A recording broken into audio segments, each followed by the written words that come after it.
শুভ সপ্তমীতে অসহায় মানুষের হাতে নতুন পোশাক তুলে দিল মানুষের সাথে মানুষের পাশে সংগঠন। বাঙালির শ্রেষ্ঠ উৎসব দুর্গোৎসব মানেই আনন্দ উল্লাস আর একে অপরের সঙ্গে সুখ ভাগ করে নেওয়া। তবে উৎসবের আনন্দে সমাজের একাংশ আজও বঞ্চিত। সেই বঞ্চনার দূরত্ব কমাতে শুভ সপ্তমীর পবিত্র দিনে মানবিক উদ্যোগে এগিয়ে এলো মানুষের সাথে মানুষের পাশে সংগঠন। এদিন সংগঠনের পক্ষ থেকে এলাকার অসহায় ও তীর্থগামী মানুষদের হাতে নতুন জামাকাপড় তুলে দেওয়া হয়। নতুন পোশাক পেয়ে উচ্ছ্বাসে ভরে ওঠেন সাধারণ মানুষ। বিশেষত আদিবাসী সম্প্রদায়ের বহু মানুষও এই উদ্যোগের অংশ হয়ে আনন্দে সামিল হন। অনুষ্ঠানে উপস্থিত ছিলেন মৌরেশ্বর ১ নম্বর ব্লক সভাপতি ধীরেন্দ্র মোহন ব্যানার্জি। তিনি জানান, মানুষের সাথে মানুষের পাশে সংগঠন কোনো রাজনৈতিক মঞ্চ নয়, এটি কেবল মানুষের প্রতি মানুষের ভালোবাসার প্রতিফলন। আমরা সর্বদা চেষ্টা করি সমাজের অসহায় মানুষের পাশে দাঁড়াতে। সংগঠনের এই পদক্ষেপ শুধুমাত্র নতুন জামা কাপড় দেওয়ার মধ্যে সীমাবদ্ধ থাকেনি, বরং তা পৌঁছে দিয়েছে এক বড় সামাজিক বার্তা। উৎসবের আসল আনন্দ তখনই পূর্ণ হয় যখন সকলের সঙ্গে সেই আনন্দ ভাগ করে নেওয়া যায়। স্থানীয় মানুষেরাও সংগঠনের এই প্রচেষ্টাকে সাধুবাদ জানিয়েছেন। সপ্তমীর শুভ দিনে এই অনন্য উদ্যোগ নিঃসন্দেহে দুর্গোৎসবের আনন্দকে আরও মানবিক এবং অর্থবহ করে তুলেছে। বীরভূমের মল্লারপুর থেকে অঞ্জন দাসের রিপোর্ট, তারাপীঠ টিভি।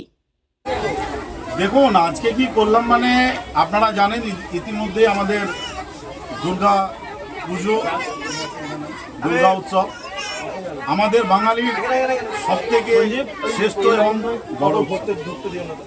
তো আমরা প্রত্যেক বছরের মতো এবছরও আমাদের যে পরিবার আছে মানুষের সাথে মানুষের পাশে, সেই পরিবারের পক্ষ থেকে আমরা এলাকার কিছু দুস্থ মা বোন এবং কিছু দুস্থ ছেলে আছে, ছেলে মেয়ে, তাদের হাতে আমরা নতুন বস্ত্র তুলে দিই, যাতে তাদের মুখেও আমরা আমাদের তরফ থেকে একটু হাসি ফোটাতে পারি।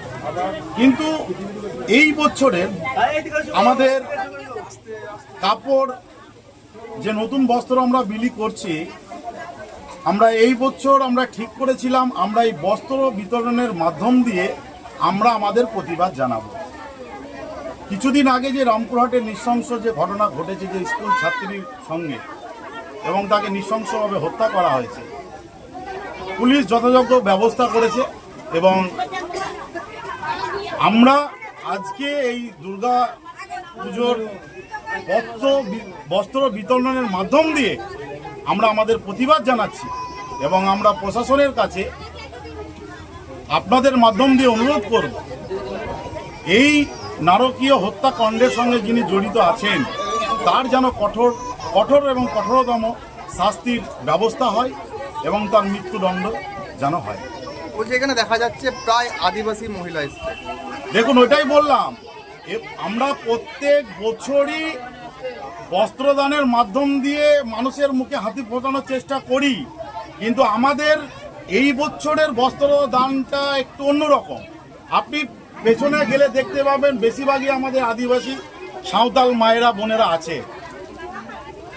আজকে যেহেতু যে মেয়েটা আমাদেরকে ছেড়ে চলে গেছে তিনি আমাদেরই পরিবারের একজন ছিলেন এবং এই যে আদিবাসী মায়েরা আছে তাদেরই পরিবারের একজন সন্তান ছিল। আমরা আজকে এই আদিবাসী মায়েদের হাতে কাপড় তুলে দিয়ে আমরা এই প্রতিবাদটাই জানাতে চাই এবং সমাজের সামনে এই মেসেজটা দিতে যাই সমাজকে, কি শুধু রাস্তা অবরোধ করে পথ দখল করে মোমবাতি জ্বালিয়েই প্রতিবাদের ভাষা হয় না। আমাদের এবছরের প্রতিবাদের ভাষাটা ঠিক এই দুস্থ মায়েদেরকে নিয়ে তাদের হাতে বস্ত্র তুলে দিয়ে আমরা এর প্রতিবাদ জানাচ্ছি। দেখুন প্রত্যেক বছরই আমরা একটা লক্ষ্যমাত্রা নিই। আপনারা গত বছরও আমাদের এই প্রোগ্রাম আপনারা কভার করেছিলেন, আপনারা এবছরও এসেছেন। গত বছর আমরা প্রায় 550 মা বোনের হাতে বস্ত্র তুলে দিয়েছিলাম। সেই লক্ষ্যমাত্রাটা এবছর ছাড়িয়ে যাব আমরা। কি নাম দাদা? আমার নাম রিপন, আমার এবং আমার এই মানুষের সাথে যে মানুষের পাশে পরিবার আছে, আমি নয় আমরা সকলেই মিলে এই উদ্যোগ এই কাজ আমরা দিনের পর দিন করে চলেছি। এই অনুষ্ঠানে কে উপস্থিত ছিলেন?